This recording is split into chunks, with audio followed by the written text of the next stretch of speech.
Welcome back to the deep dive. I want you to picture a specific trajectory for a moment. Okay. Just visualize a graph of socioeconomic mobility. Usually that line moves pretty incrementally. You do a little better than your parents, maybe a lot better if you get lucky.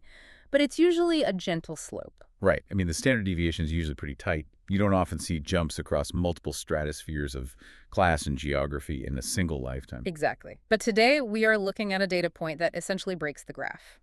We are analyzing a life that begins in a place where wealth is measured in chickens and ends in a place where wealth is measured in stock options. It really is a statistical anomaly in every sense of the word. We are talking about a journey from the sugarcane fields of rural Guatemala, where he was cutting cane at 8 years old, to the 27th floor of Salesforce and the autonomous vehicle labs at Uber. And to guide us through this, we are diving deep into the life of Ovi Vásquez.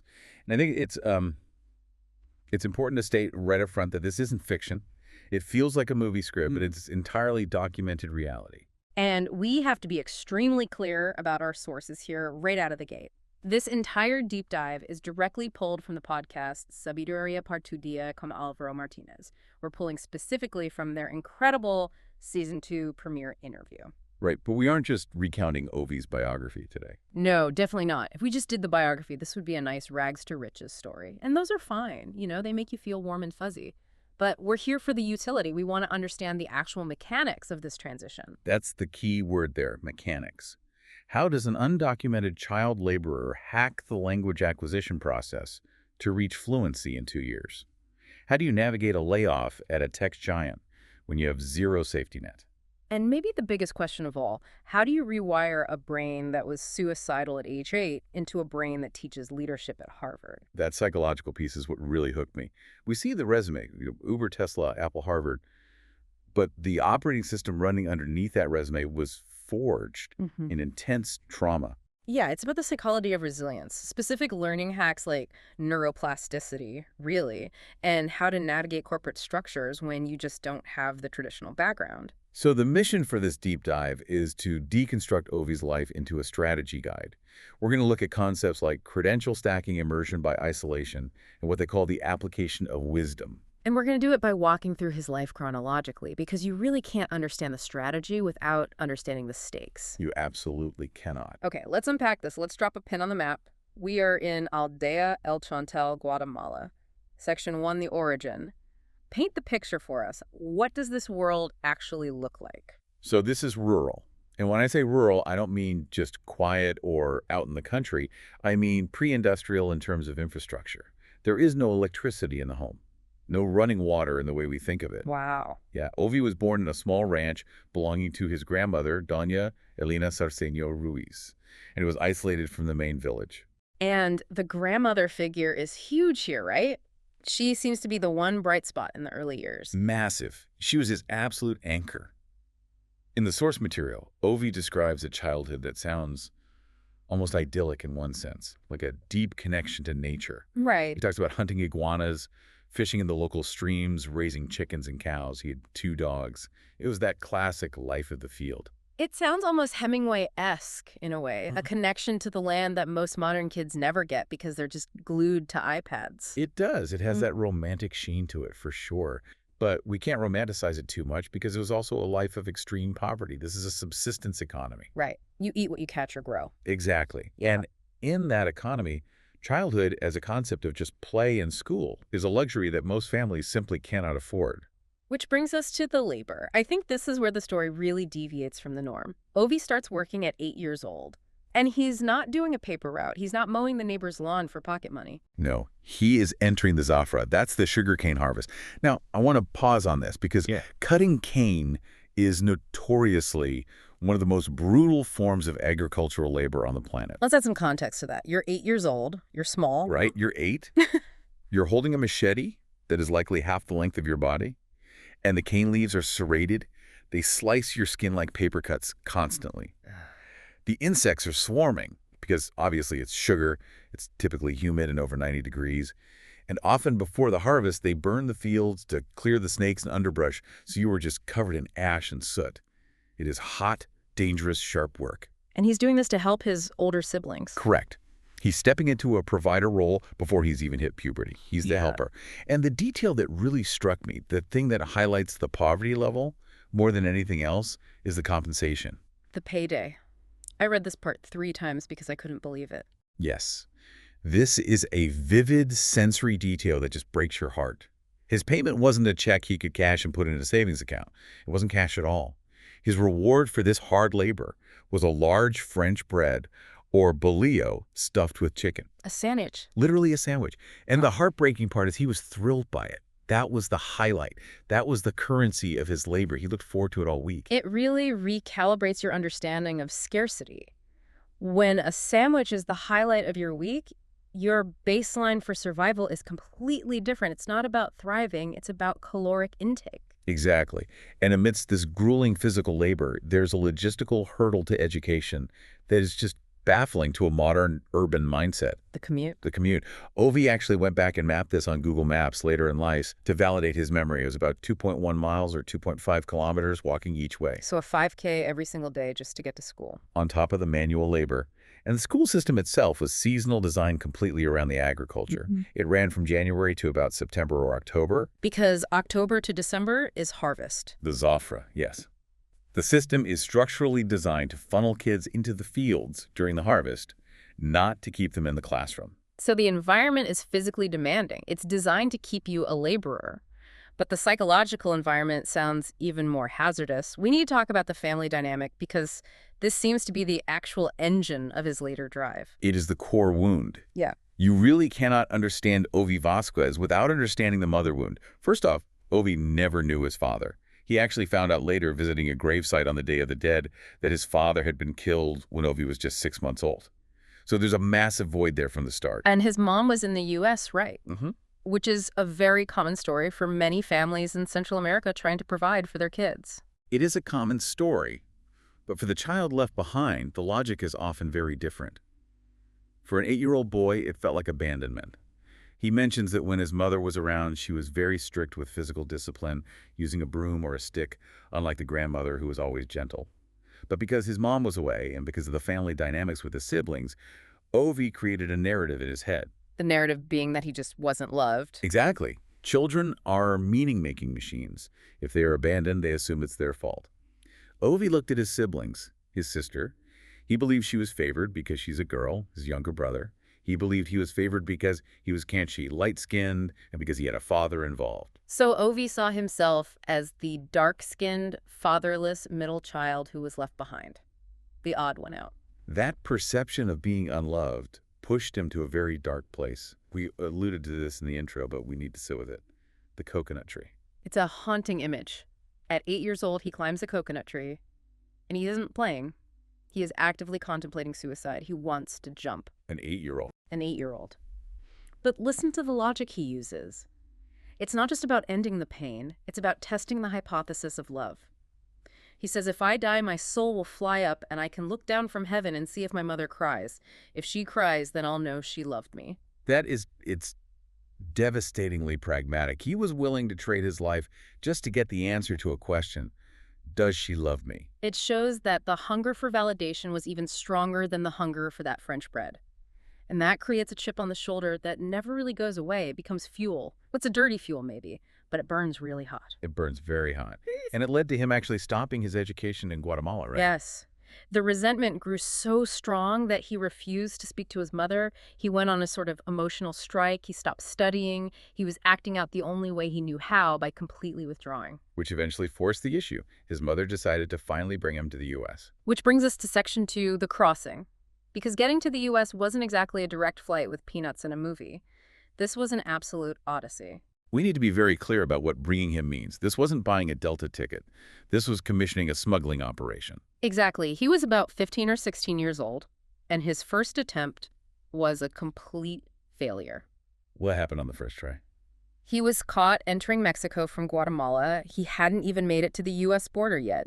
He was detained in a youth jail for a month. A month in a Mexican jail as a minor? And while he was detained, he was robbed. Just imagine the vulnerability. You are a child, you have no rights, you have no family nearby, you are locked up, and you lose what little you have. And then you get deported back to square one in Guatemala. Most people would probably stop there. I mean, that is a profoundly traumatic experience in itself. You try it, you fail, you get locked up, you get robbed. The universe is practically screaming no. Many would stop. Yeah. But the desperation, or perhaps the hope, was stronger than the trauma. He tried again. And this time the logistics changed. They used a different coyote or guide. A more connected guide. A more corrupt one, perhaps. This guide was bribing federal police along the route. It was a pay-to-play journey. But the final leg, that is the part that really stays with you, walking from Tijuana to San Diego. Through the desert. Through the desert. And we aren't talking about a day hike. We are talking about severe exposure. He describes a scene where people around him are literally fainting from dehydration and exhaustion. He is walking past bodies. He says he was praying to God just to survive the next step. It's a survival filter. If you make it through a bad day at the office later in life, probably doesn't register on the same scale. Exactly. It resets your baseline for stress forever. If you've walked through the desert without water, a deadline on a spreadsheet isn't going to induce panic. You just have a totally different reference point for hard. So he survives. He physically arrives in the Bay Area. He's 16, he's in America, the land of opportunity. Cue the confetti. Cue the warehouse. This is the major reality check. There is this persistent myth of the American dream where you arrive and start school and everything is golden. But for Ovi and for thousands like him, the reality is labor repayment. His mom didn't bring him there to study. She brought him to work. The household needed income desperately. They were barely surviving. He was placed immediately into a warehouse job unloading thousands of boxes. In the hours I had to reread the transcript on this. Yeah. Because it sounds illegal. It probably was illegal. It likely was. It was a 24/7 operation. He describes working 16 to 18 hours a day. Wait, walk me through that. 18 hours. How do you even function as a human being? You barely do. He says he would sleep on a sofa in the living room for maybe 6 hours, then go back to the warehouse for 14 to 16 hours, sleep 4 or 5 hours. Repeat. It was just an endless cycle of sleep and boxes. That's the immigrant grind we hear about, but seeing the hours laid out like that is staggering. It's a level of exhaustion that makes it almost impossible to dream of anything else. You're purely in survival mode. It's a zombie existence, but this is where the pivot happens. This is where Ovi differentiates himself from the statistic. He looks around the warehouse, he looks at the older men working there, and he has this realization. He says, if I don't learn English, I'm going to move these boxes until I die. That fear of stagnation sparked Section 3, the educational sprint. He decides he absolutely wants to go to school. He begged his mother, and she agreed, but there was a major catch. He had to keep working, the household still needed the money, so he enters this grueling double life. What was the schedule like? He went to Tennyson High School from 8 a.m. to 3:30 p.m., then he worked the night shift from 7 p.m. to 2 a.m. Sunday through Thursday. So he's operating on, maybe 4 or 5 hours of sleep a night while trying to learn a completely new language. That is brutal. It is. But this is where we get into the strategy, because just showing up wasn't enough. He needed to learn English fast. And he developed what I call the immersion by isolation hack. This is fascinating, because usually when you go to a new place, you naturally find your tribe. You find the people who speak your language. Exactly. It's human nature to seek comfort.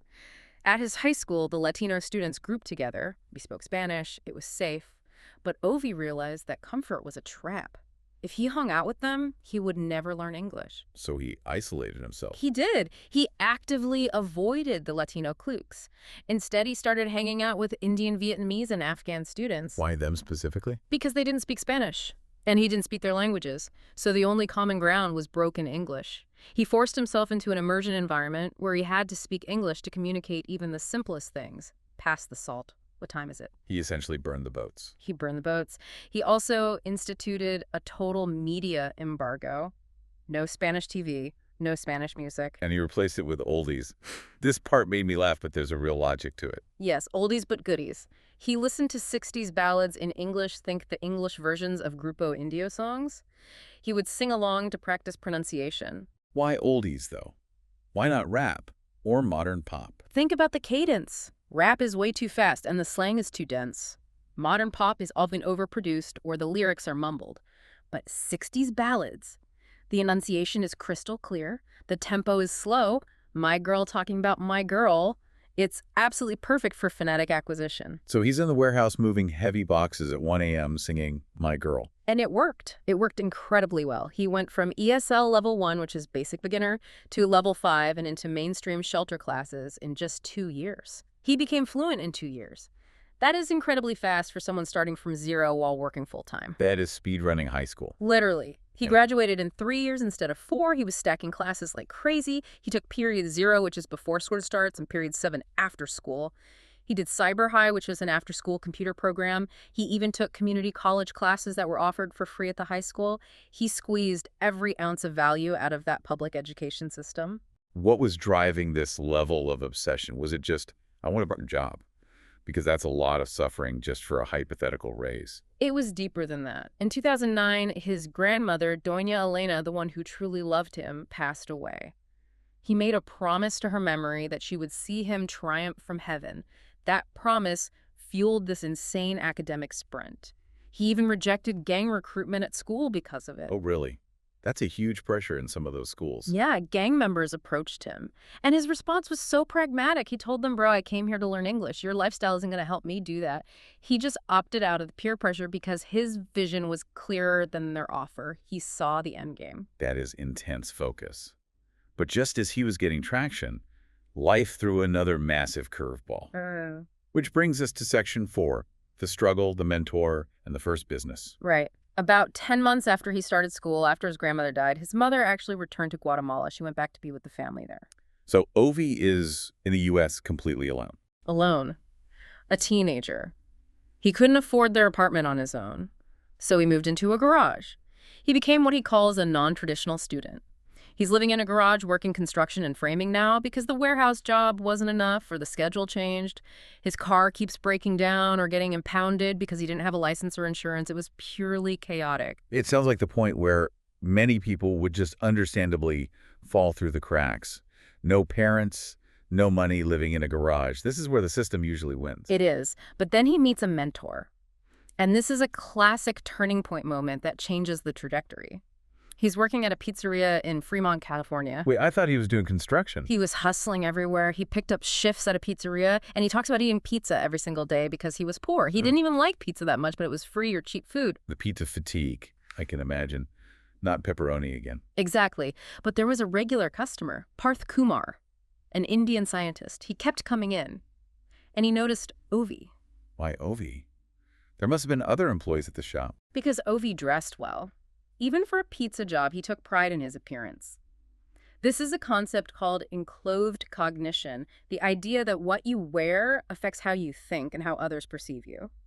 Ovi was signaling that he was more than just a pizza guy. Dress for the job you want, right?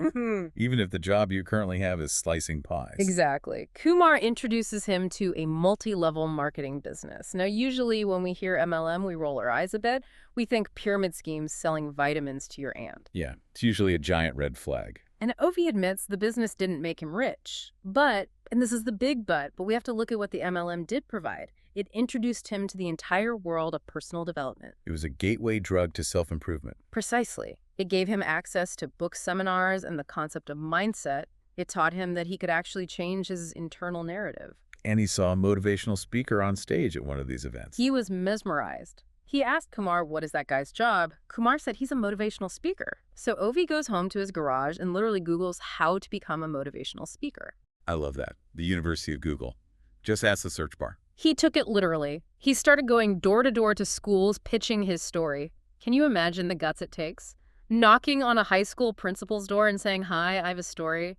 Pay me to tell it. Did it work? Eventually. His first gig was a man named Mr. Muffet, who hired him for $250 for 1 hour. 0 to 250. That's the start. And he scaled it quickly. He made over $60,000 in 1 year just telling his story to schools. He published his first book, Ponte en Mis Zapatos, the parenting book.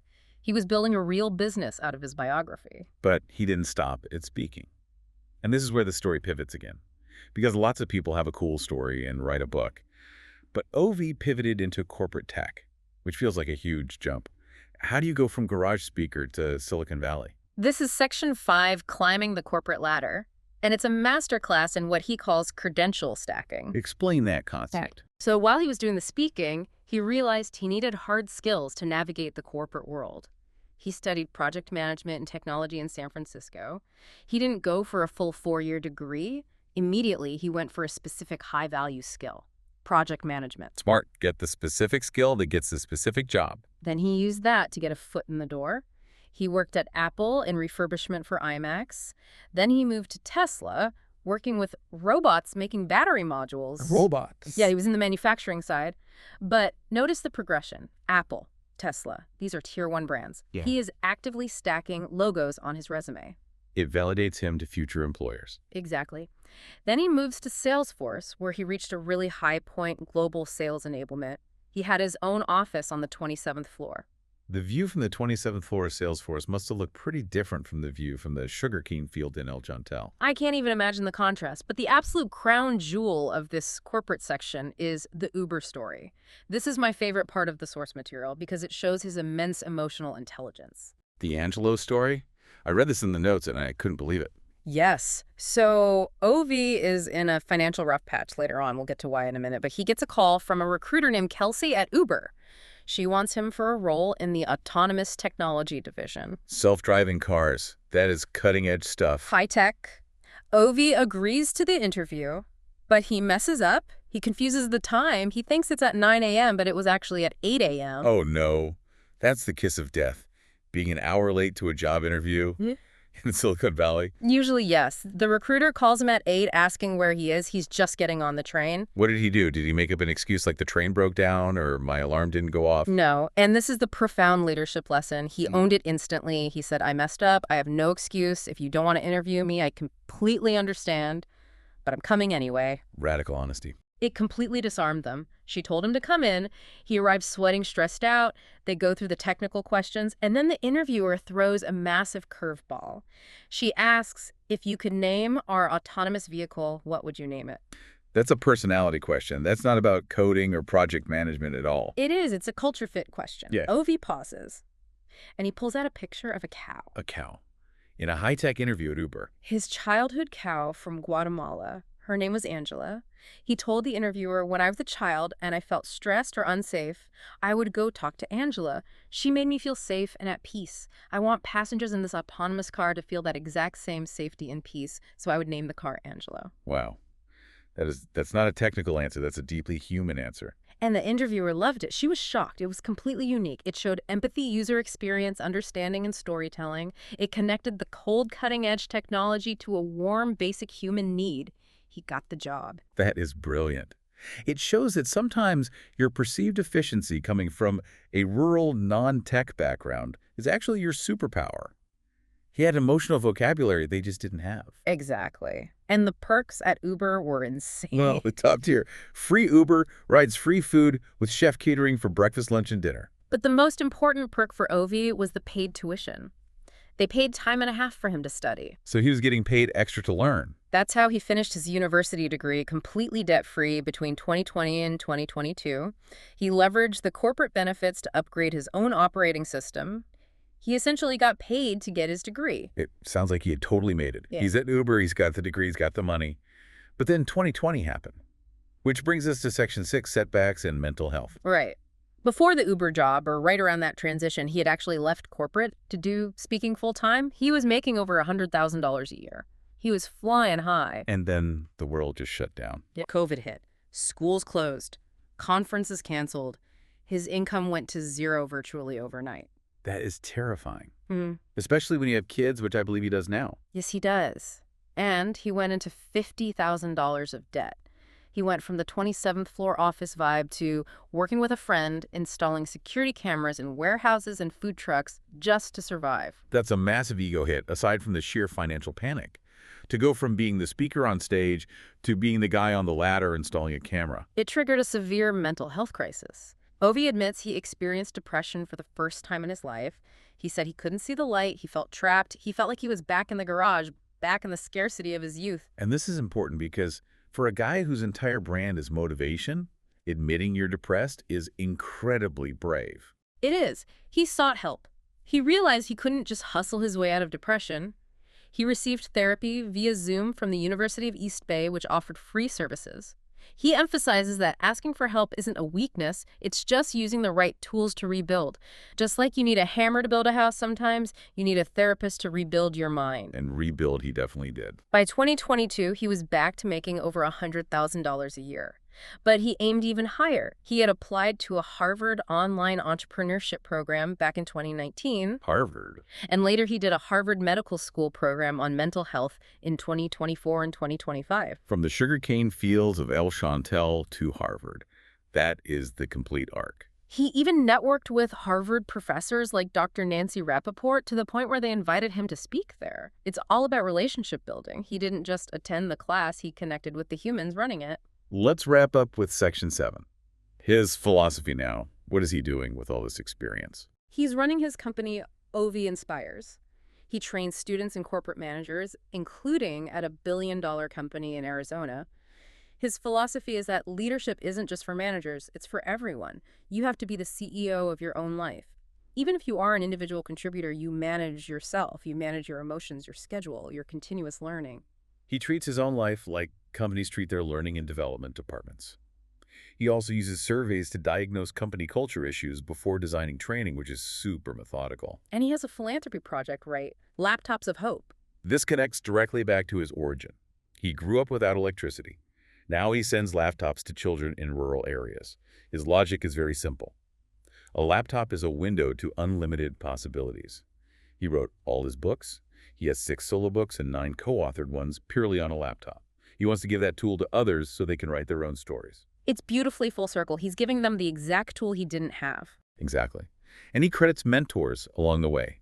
People like Ricardo Gonzalez, who advised him to specialize in a specific market to become relevant. And Victor Antonio, who advised him to go to a specific conference to find buyers. Ovi actually commented on his post for 2 years before connecting, and now they're friends. So what does this all mean when we look at the totality of Ovi's story? What are the big takeaways for you? To me, it's about the application of wisdom. That's actually a brilliant phrase from the Source podcast. Ovi didn't just listen to advice. When his mentor told him to pick a niche, he picked one. When he was told to go to a conference, he went. He avoided being what they called an asshole. An asshole? Yeah, someone who constantly asked for advice but never ever takes it. Ovi took the advice and executed immediately. I love that term. Don't be an asshole. And the second thing is resilience isn't just about enduring pain. It's about rapid adaptability. He adapted to the language barrier. He adapted to the corporate world. He adapted to the pandemic crash. He never stood still. He treated his life like a startup. Constant iteration. Precisely. And he realized that your origin doesn't dictate your destination. It's a cliche, but he is the living, breathing proof of it. Which brings me to a final thought I want to leave you with.